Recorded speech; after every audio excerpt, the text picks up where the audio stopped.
When mentioning the magical sword of a king, a sword in the lake, most of us would perhaps immediately think of the famous Excalibur from the Arthurian legend set around the 5th century AD.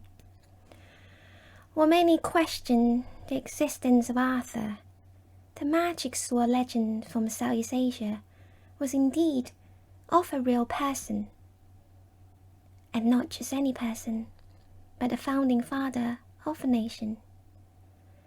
Set in the 15th century, the legend told of the rise of a hero of An Nam people, the present-day Vietnam.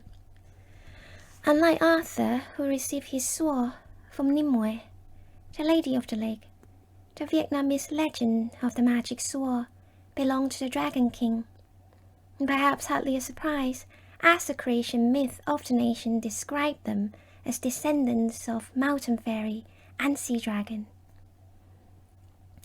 Born in the year 1385 in Lam Son, Thanh Hoa province, Le Loi was the youngest of 3 sons of the governor.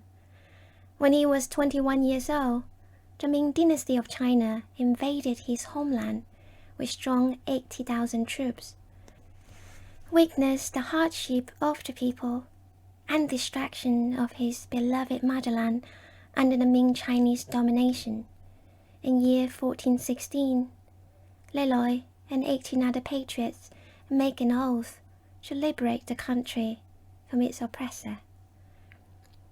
Legend told how the Dragon King decided to help them by lending his magic sword to Le Loi, the general of the resistant army at the time. So, did the Dragon King simply appear and hand him the sword? Not quite. The process of acquiring the sword was a little more complicated than that.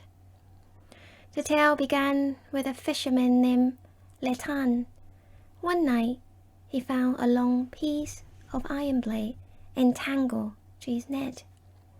Thinking it just an ordinary piece of metal, he threw it back to the water.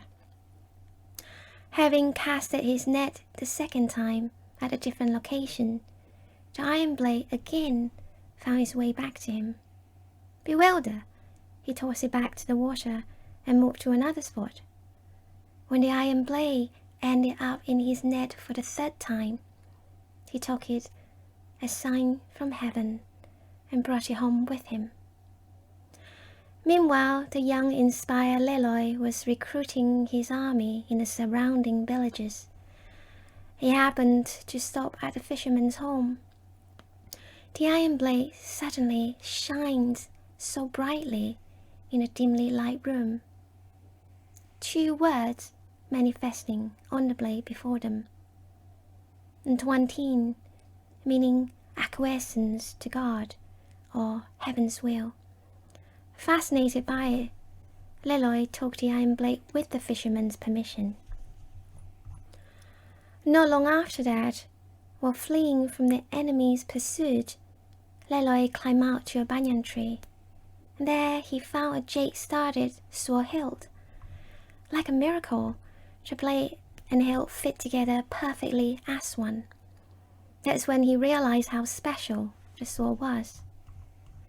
Seeing it as a blessing from the gods, the spirit of the army was lifted. Some story told how the magic sword enlarged Le Loi to the size of a giant with the strength of 10,000 men. Under his great leadership, the fearsome reputations of the resistance spread far and wide. More and more joined the rebellion. The sacred sword is said to have guided them from victory to victory in the 10 years uprising campaign.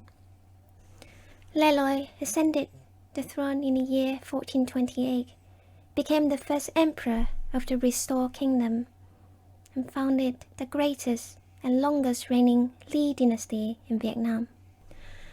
Legend told how a year after the war ended, the now Emperor Le Loi was sailing on a dragon boat on Da Bon Lake. A giant golden turtle, said to be the golden turtle god Kim Quy, emerged from the water.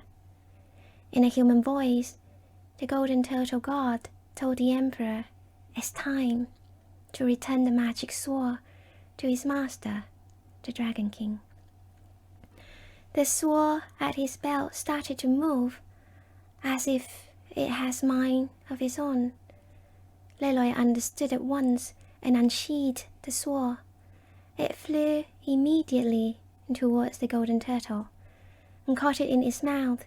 Kim Kui retreated to the bottom of the lake, never to be seen again. To commemorate this spectacular event, the emperor renamed the lake Huan Kim, meaning Lake of the Returned Sword. Located in the center of Hanoi's historic district, the Turtle Tower was built on an island in the middle of Hoa Kim Lake to honor its guardian, Kim Kui, the golden turtle god. And countless of myths and legends have symbolic objects representing the many aspects of community or nation. They are often sacred, inspiring, and sometimes feared. Many showcases as a symbol of royal houses and pride of a nation to this day. From Irish harp, where you can find in the flag, presidential seal, passport, even Guinness, to rod or Asclepius, associated with countless health and medical related organizations, to the sword of victory, and part of royal regalia of Thailand, which interestingly also found by a fisherman. Many myths and legends are not the thing in the past, but deeply rooted in our society, never tired and never retire.